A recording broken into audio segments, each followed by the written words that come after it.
Shri Gurubhyo Namaha. I bow at the lotus feet of my Guru Paramhansa Yogananda.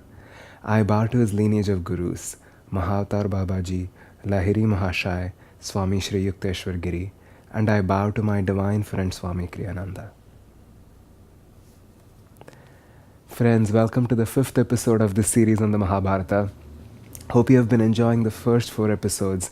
If you have any comments, there are things that you would like me to elaborate on or things that you would like me to speak about, please do leave them in the comments below and I would be happy to do that. I would love to hear whether you're finding this series useful and if you have any suggestions for me. In the last episode, we left the story at the birth of Dhritarashtra and Pandu. We started the story with King Shantanu of Hastinapura. Shantanu married Ganga, and through Ganga he had Bhishma. He's the only child that survived from the marriage. And after that he married Satyavati. And through Satyavati he had Chitrangada and Vichitravirya. Now, in order for Shantanu to marry Satyavati, Bhishma made 3 vows. Those were that he would relinquish any claim that he has over the throne of Hastinapura, that he would stay single and not take on a partner throughout his entire life, and also that he would always stand by the throne of Hastinapura and protect the king and the kingdom. So those are Bhishma's vows. Now, Chitrangada also dies a premature death, and then Vichitravirya marries Ambika and Ambalika, the princesses from the kingdom of Kashi. And before he has children, he also dies. So now the kingdom is left without any heir to the throne. The 2 wives of Vichitravirya, Ambika and Ambalika, have children through the practice of Niyoga through Vyasa, and those 2 children are Dhritarashtra and Pandu. Dhritarashtra is born blind because he represents the blind mind, and Pandu is pale. He represents the discriminating intelligence or the intellect. Now, Dhritarashtra grows up to be a fully competent warrior. He has all the abilities to rule the kingdom. However, because he is blind, he cannot actually go to the battlefield. And for that reason, Pandu ascends the throne and he becomes the ruler of Hastinapura. Pandu is also a noble king and he does a great job of ruling the kingdom. Now, Dhritarashtra and Pandu both find wives of their own. Dhritarashtra first marries Gandhari, the princess from the kingdom of Gandhara. And Pandu marries Kunti. Kunti is the daughter of Kunti Bhoja. She's not actually born to Kunti Bhoja. She's actually an adopted daughter of the king. As she was born to the king's brother. In fact, Kunti is actually the sister of Vasudeva, who happens to be the father of Krishna. So Kunti is actually Krishna's aunt. The story is relevant only because this makes Krishna the cousin to all the Pandava brothers. As you would later see in the story, that is an important fact that will come into play. So Kunti is related to Krishna, and that is how Krishna and Pandava brothers are cousins. And Pandu later on, he also goes on a conquest to the kingdom of Madra, and he ends up marrying the princess of that kingdom, and her name is Madri. And Dhritarashtra also takes on as his wife Gandhari's attendant, who is from a lower caste. So right now we have the 2 children of the royal family, Dhritarashtra and Pandu. Dhritarashtra has 2 wives of his own, Gandhari and her attendant, and Pandu has 2 wives, Kunti and Madri. There are interesting stories that I want to share about these wives before going any farther. Now, Kunti has an interesting past.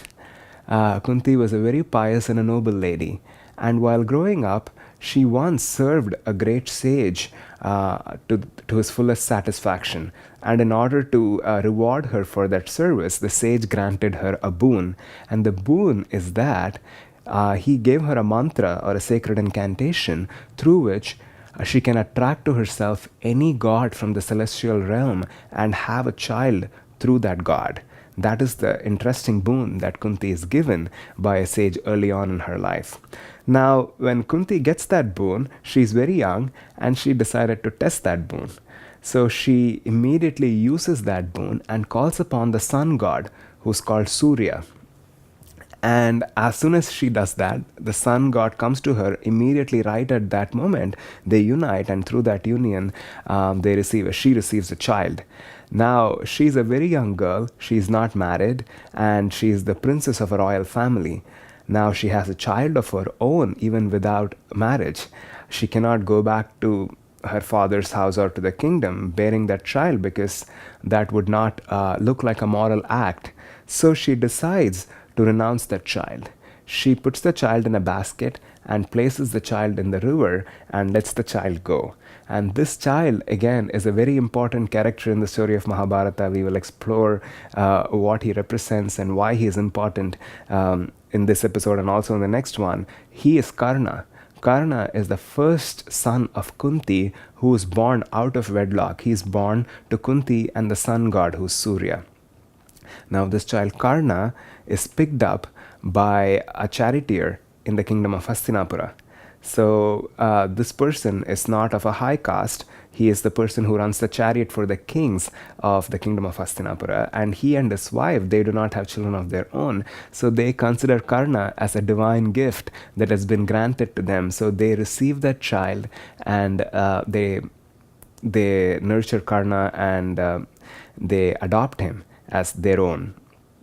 Karna also is born with some interesting features, and as the story of Mahabharata is told, he's born with some ornaments that are actually attached to his body, and those one of them is an armor shield that is covering his chest, and the other are his earrings, sacred ones that are actually attached to his ears. So that's how he is described as a child, as a baby coming out of Kunti.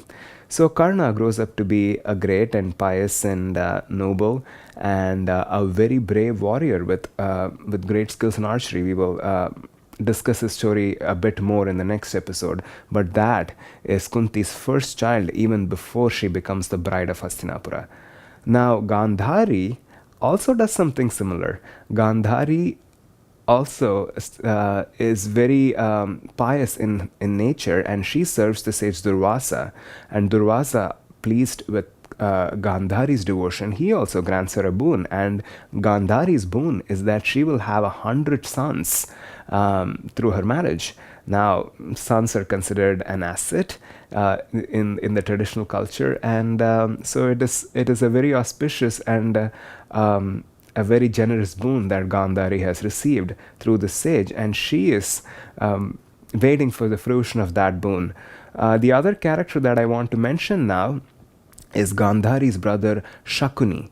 Shakuni is a tricky character in the story of Mahabharata. Most people think of him as a villain in the story. Shakuni is Gandhari's brother, and when Gandhari comes and lives in the palace of Hastinapura after her marriage with Dhritarashtra, Shakuni also comes along with her and is living in the palace. So these are all the characters we have so far. Now, fate takes an interesting turn at this point. Pandu once goes hunting in the forest, and he inadvertently ends up attacking or hurting a sage who is sharing an intimate moment with his wife. And the sage is pierced by Pandu's arrow.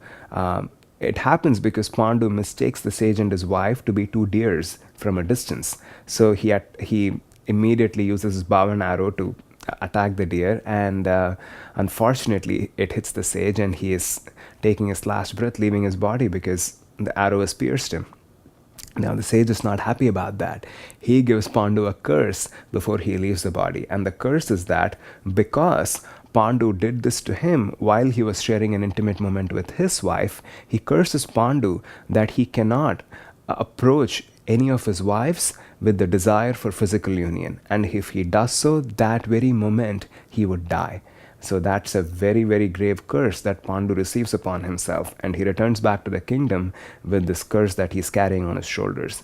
Now, this makes situation really tricky for the kingdom of Hastinapura, as somebody who now has to lead a completely celibate life along with his wives. Pandu can no longer live in the palace or accept the luxuries of a royal life. The only thing that is appropriate for him at this point, in order to lead that kind of a life with self-discipline, is to go to the forest and lead the life of an ascetic along with his wives. They are still committed to him, and they will stay in marriage with him despite this curse of his. So Pandu and Kunti and Madri, his two wives, the three of them leave for the forest because of the curse that is upon Pandu, and they decide to live a life of austerity in the woods. And Gandhari, at the same time, is looking for the fruition of her boon of having 100 children, and she becomes pregnant. However, the pregnancy lasts longer than usual. Even after 2 years, she has not given birth to a child. And after that, when the child actually comes out of her, it just turns out to be a lump of flesh.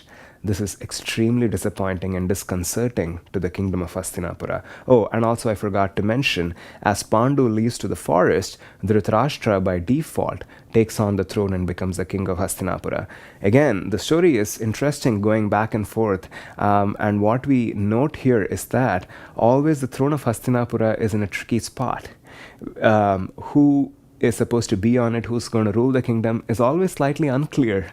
And every so often, there's some situation, and we are not quite sure who's going to ascend the throne. It is quite like the human consciousness. We never know who's going to take charge of our minds and what we are going to do, because there's all these tendencies and inclinations that are fighting for control inside of ourselves. So that's what the kingdom of Hastinapura represents, is our own self and our own consciousness, which is constantly in a state of confusion and battle, not knowing which side is going to actually take on the throne and rule. So anyway, going back to the story, now Dhritarashtra is ruling the kingdom, and Gandhari has just given birth to what looks like just a lump of flesh. So she's disappointed, and she approaches the sage asking what happened and how she can actually get a child now. So he advises her, saying she has to cut that lump into 101 pieces for 100 sons and 1 daughter, which is what she wanted, and perform a certain ritualistic process. I won't go into the details, so that they would actually become children. And she does what she's asked to do. She cuts this piece into 100 other pieces, and she puts it in a jar and lets it sit along with some ritual offerings and things like that. And after another 2 more years, she gets 100 sons. And the first son born in that fashion is Duryodhana.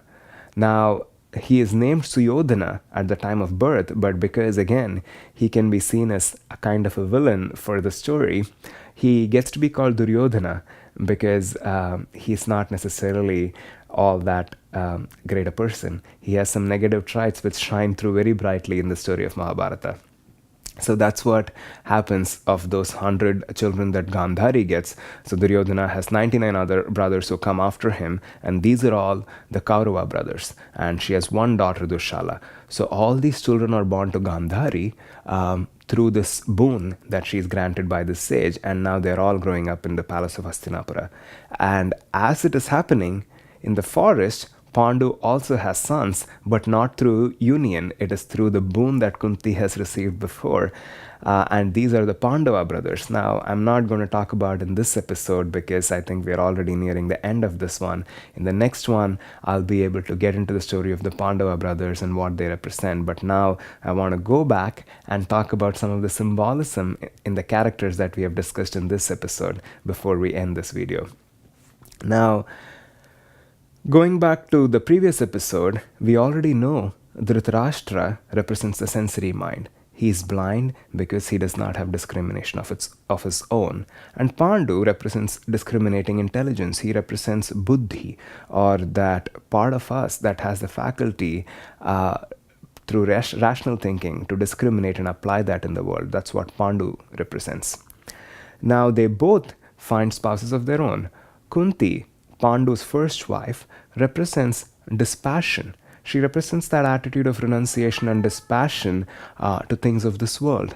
And she is very positive in nature. This whole quality that Kunti represents is a high spiritual quality in the story of Mahabharata, as we will see it unfold.